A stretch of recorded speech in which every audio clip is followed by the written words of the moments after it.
Et pour vous, François Wautlet, recueil de nouvelles, vous aviez déjà écrit Bagages inconnus, on est un peu dans le même style, avec une évolution toutefois. Voilà, c'est ça. Donc c'est assez difficile de pitcher un recueil de nouvelles. C'est vrai que vu que chaque nouvelle est un peu différente l'une de l'autre, mais je dirais que le fil conducteur, c'est que j'ai voulu un petit peu explorer les liens qu'on peut tisser avec les autres. Pourquoi est-ce que telle personne est en lien avec telle autre personne ? Donc ça forme un petit peu des constellations poétiques. Donc chaque nouvelle porte le nom d'une constellation qui n'existe pas dans notre ciel. Donc par exemple la petite montgolfière, la grande libellule, le monarque.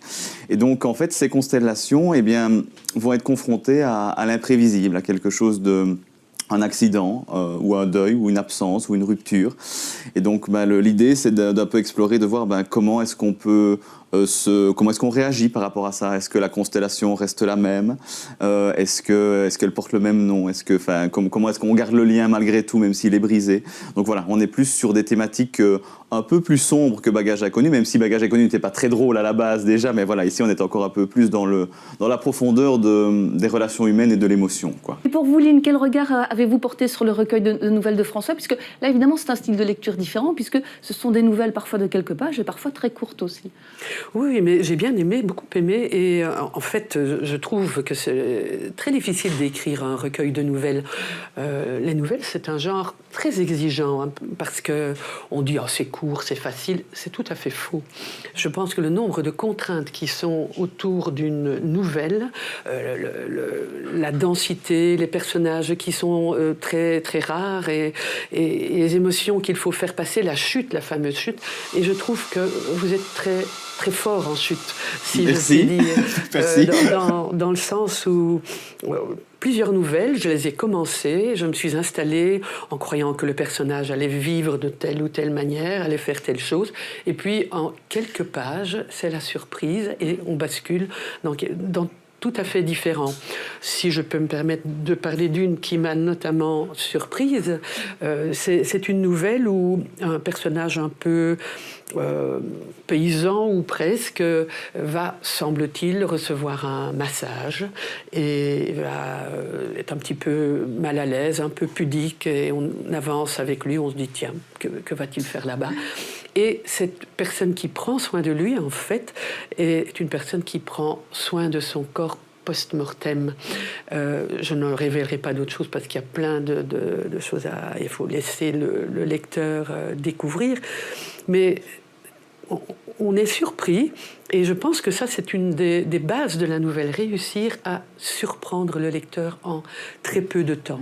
Il y a aussi beaucoup de tendresse, je trouve, Beaucoup d'amour, beaucoup de tendresse. Beaucoup d'amour, de tendresse, de poésie même, je dirais, dans les nouvelles de François Wautlet. L'intimité des gens, vous la révélez aussi dans les nouvelles que vous proposez. Alors, contrairement au roman, on change de personnage à chaque nouvelle. Donc, c'est à chaque fois une nouvelle rencontre, une nouvelle intimité, une nouvelle personnalité à présenter. Et justement, comme le souligne Aline, en quelques pages, il faut vraiment aller à l'essentiel. Comment vous procédez ? En fait, ça demande le même travail presque qu'un roman. En fait, c'est vrai que le lecteur ne se rend pas toujours compte, comme vous le disiez tout à l'heure. En fait, c'est vrai que écrire une nouvelle demande presque le même travail qu'un roman. C'est comme un boulanger. Je prends toujours cette référence-là, mais un boulanger qui doit faire un croissant ou un mini croissant, c'est le même travail. C'est juste c'est juste que c'est plus petit et c'est plus vite mangé pour le lecteur. Mais pour l'auteur, c'est la même chose. Mais donc c'est vrai qu'ici, il y a tout un travail de création de personnages, de départ, d'aller chercher différents sentiments, différentes émotions, et c'est vrai que oui, moi j'écris lentement en fait. Ici, ce recueil-ci, il m'a fallu 1 an et demi pour l'écrire. Donc c'est vrai que parce que c'est chaque fois recréer une atmosphère, recréer un personnage, trouver ce qu'il pense. Et puis comme j'écris en jeu et au présent, comme il faut être le plus proche possible de ce qui ressent, c'est vrai que la construction du personnage narrateur est la plus compliquée, parce qu'il faut lui trouver des tics de langage, il faut lui trouver chaque personne s'exprime différemment, et chacun a un point de vue sur une question. Et ça permet aussi parfois de créer des chutes, ce genre de choses. Parce que du coup, un personnage peut se tromper, un personnage peut mentir, un personnage peut manipuler. Et donc un narrateur aussi peut faire ça. Et donc c'est ça qui est très chouette dans la nouvelle, c'est qu'on peut vraiment jouer là-dessus.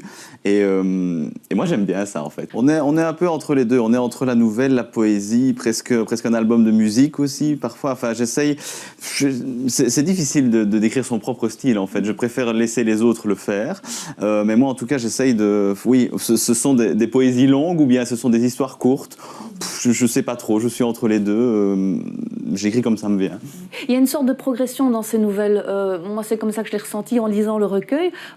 Les nouvelles, on peut commencer par l'une, l'autre. On n'est pas obligé de suivre la page numéro 1 jusqu'à la dernière page. Mais j'ai quand même l'impression qu'il y a une progression au fil des différents récits. Oui, on va de plus en plus dans la profondeur aussi au niveau des thématiques qui sont soulevées. Alors c'est vrai que j'ai pas envie de trop déflorer le texte, voilà, parce que certaines thématiques sont la clé de la chute en elle-même, et donc on est dans des thématiques qui sont extrêmement humaines, extrêmement profondes, extrêmement douloureuses parfois, et donc plus on avance, plus on va loin dans les liens, dans l'intime en fait.